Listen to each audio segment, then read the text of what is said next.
ಕಟಕ ರಾಶಿಯಲ್ಲಿ ಗುರುವು ಸಂಚರಿಸುವಾಗ ಯತ್ನ ಕಾರ್ಯ ಅನುಕೂಲ, ವಿವಾಹಾದಿ ಮಂಗಳ ಕಾರ್ಯಗಳು ನಡೆಯುವಿಕೆ, ಬಂಧು ಮಿತ್ರರ ಸಹಾಯ, ಕುಟುಂಬದಲ್ಲಿ ನೆಮ್ಮದಿಯ ವಾತಾವರಣ, ಸಾರ್ವಜನಿಕ ಕ್ಷೇತ್ರದಲ್ಲಿ ಗೌರವ, ದುಷ್ಟಜನ ಸಹವಾಸದಿಂದ ತೊಂದರೆ, ಸೇವಕ ವರ್ಗದಿಂದ ಧನಹಾನಿ, ವೃಥಾ ಧನವ್ಯಯ ಮೊದಲಾದ ಫಲಗಳು ಉಂಟಾಗುತ್ತವೆ. ಇನ್ನೇನು ಜೂನ್ 15ರಿಂದ ಬಹಳ ಒಳ್ಳೆ ಕಾಲ ಬರ್ತಾ ಇದೆ ವೃಶ್ಚಿಕ ರಾಶಿಯವರಿಗೆ.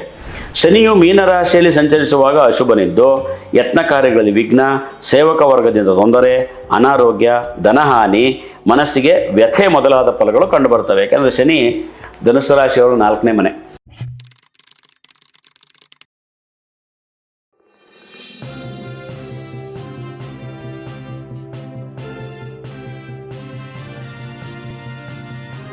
ಕನ್ಯಾ ರಾಶಿಯವರಿಗೆ ನೋಡ್ಕೊಳ್ಳಿ, ಶುಭ ದಿನಾಂಕ 5-14-23, ಶುಭ ದಿಕ್ಕು ಉತ್ತರ ದಿಕ್ಕು, ಶುಭ ಸಂಖ್ಯೆ 3, 5, 6, 8, ಶುಭವರ್ಣ ಕೆಂಪು, ಹುಲ್ಲು ಹಸಿರು, ಶ್ಯಾಮವರ್ಣ, ಶುಭರತ್ನ ಮಾಣಿಕ್ಯ, ಪಚ್ಚೆ, ವಜ್ರ ನೋಡಿ ಹಾಕ್ಕೊಳ್ಳಿ, ಇಲ್ಲಿ ಕೊಟ್ಟಿರ್ತಾರೆ ಮಾಣಿಕ್ಯ, ಪಚ್ಚೆ, ವಜ್ರ ಅಂತ. ಏನಾಗ್ಬಿಡುತ್ತೆ ಅಂದರೆ ಶುಕ್ರ ಏನಾದ್ರು ನಿಮ್ಮ ಕುಂಡಲಿಯಲ್ಲಿ ವೀಕ್ ಇದ್ದರೆ, ನೀಚನಿದ್ದರೆ ವಜ್ರ ಸೂಟ್ ಆಗಲ್ಲ.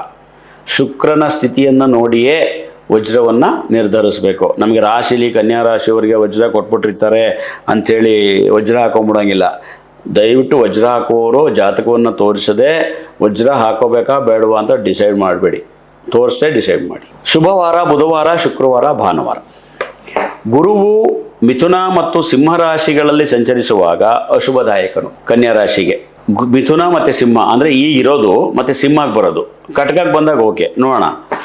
ಮಿಥುನ ಮತ್ತು ಸಿಂಹ ರಾಶಿಗಳು ಸಂಚರಿಸುವಾಗ ಅಶುಭದಾಯಕನಾಗಿದ್ದು ಕೃಷಿಯಲ್ಲಿ ಅಲ್ಪ ಫಲ, ಮನಸ್ಸಿಗೆ ಚಿಂತೆ, ಕಾರ್ಯ ಸಾಧನೆಗಾಗಿ ತಿರುಗಾಟ, ಬಂಧು ಮಿತ್ರರಲ್ಲಿ ಅಸಹಕಾರ, ವ್ಯಾಪಾರ ವ್ಯವಹಾರಗಳಲ್ಲಿ ಸಾಧಾರಣ ಪ್ರಗತಿ, ಅಧಿಕ ಖರ್ಚು, ಪ್ರಯಾಣದಲ್ಲಿ ಅಡಚಣೆ ಮೊದಲಾದ ಫಲಗಳು ಕಾಣಬರುತ್ತವೆ.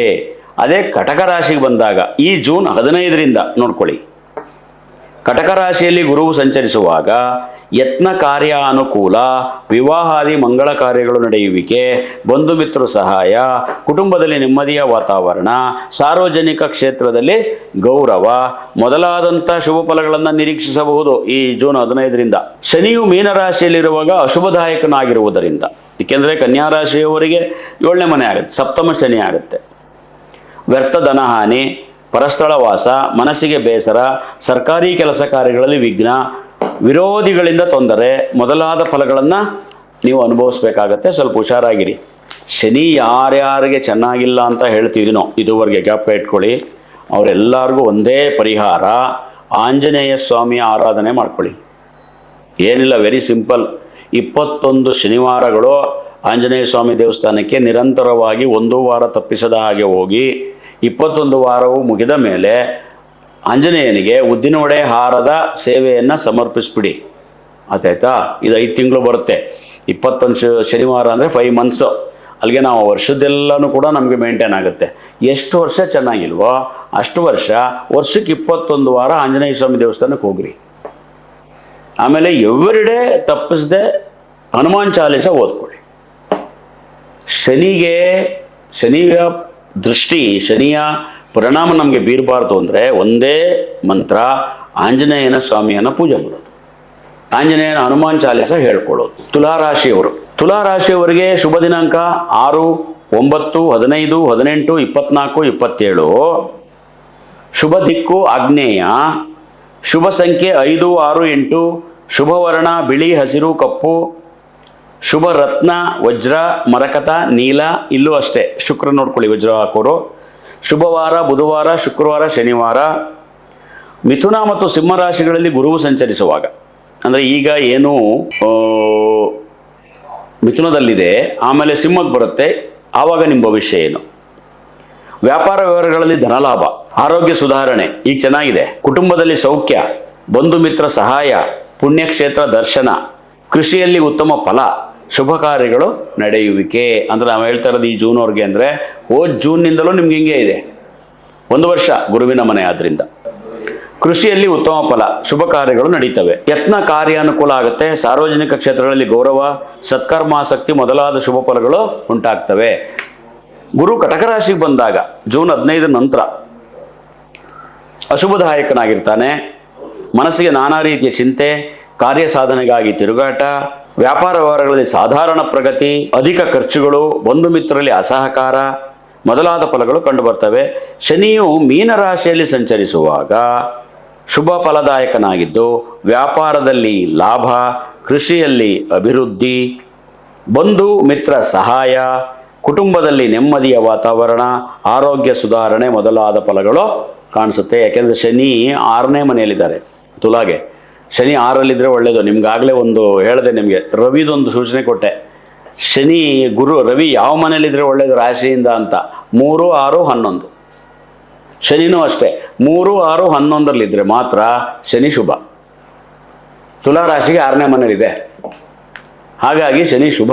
ವೃಶ್ಚಿಕ ರಾಶಿಯವರು ಶುಭ ದಿನಾಂಕ 1-10-27, ಶುಭ ದಿಕ್ಕು ದಕ್ಷಿಣ, ಶುಭ ಸಂಖ್ಯೆ 1, 2, 3, 9, ಶುಭವರ್ಣ ಕೆಂಪು, ಹಳದಿ, ಕೇಸರಿ, ಶುಭರತ್ನ ಹವಳ, ಮಾಣಿಕ್ಯ, ಪುಷ್ಯರಾಗ, ಶುಭವಾರ ಭಾನುವಾರ, ಮಂಗಳವಾರ, ಗುರುವಾರ.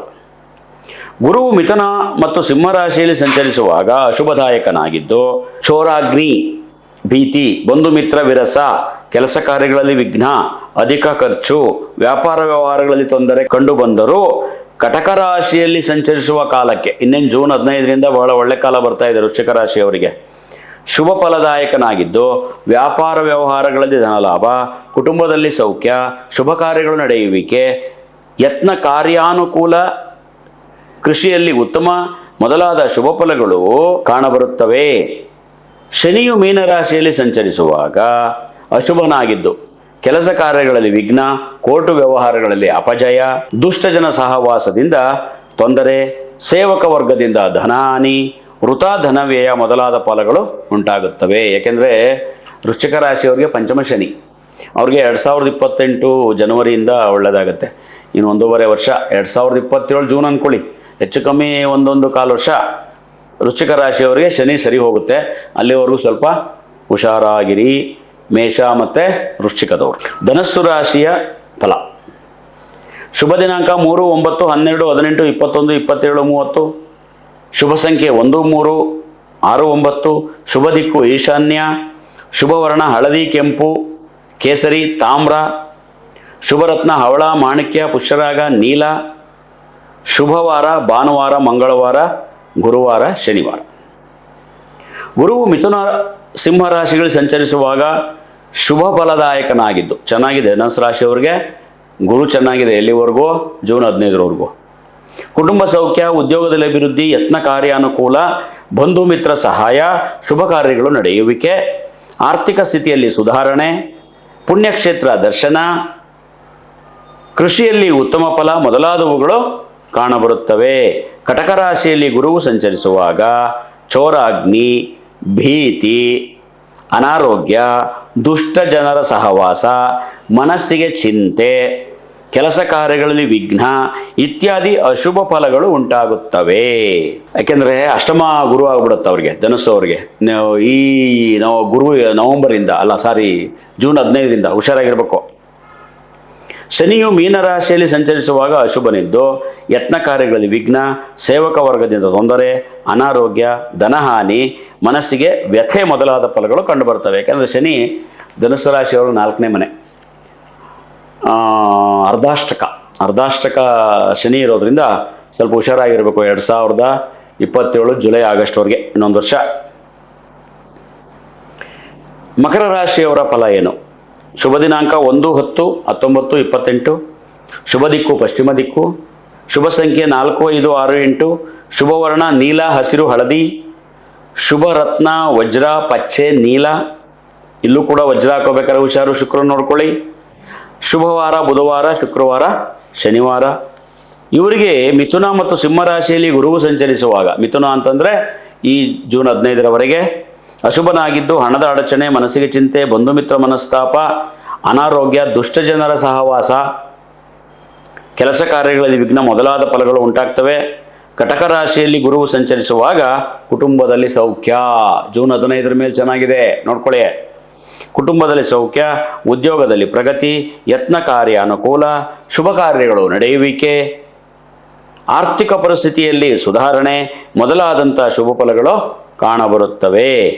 ಶನಿಯು ಮೀನರಾಶಿಯಲ್ಲಿ ಸಂಚರಿಸುವಾಗ ಶುಭ ಫಲದಾಯಕನಾಗಿದ್ದು, ನಾನು ಆಗಲೇ ಹೇಳಿದೆ 3, 6, 11 ಅಂತ.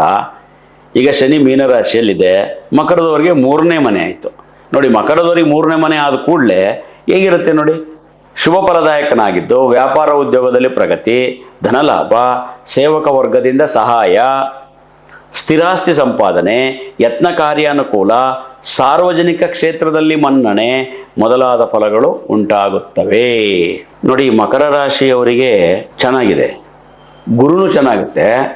ಜೂನ್ 15ರಿಂದ ಶನಿ ಆಲ್ರೆಡಿ ಚೆನ್ನಾಗಿದೆ, ತುಂಬ ಲಾಭ. ಹಿಂಗಿರಬೇಕು, ಗುರುನು ಚೆನ್ನಾಗಿತ್ತು, ಶನಿ ಚೆನ್ನಾಗಿತ್ತು ಅಂತಂದರೆ ಎಲ್ಲ ಕೆಲಸ, ಯಾವ ಕೆಲಸ ಕೈ ಹಾಕ್ತೀರಿ ಅದು ಮುಟ್ಟಿದ್ದೆಲ್ಲ ಚಿನ್ನ ಅನ್ನೋ ಆಗಿರುತ್ತೆ. ಗುರುನು ಚೆನ್ನಾಗಿರಬೇಕು, ಶನಿನೂ ಚೆನ್ನಾಗಿರಬೇಕು.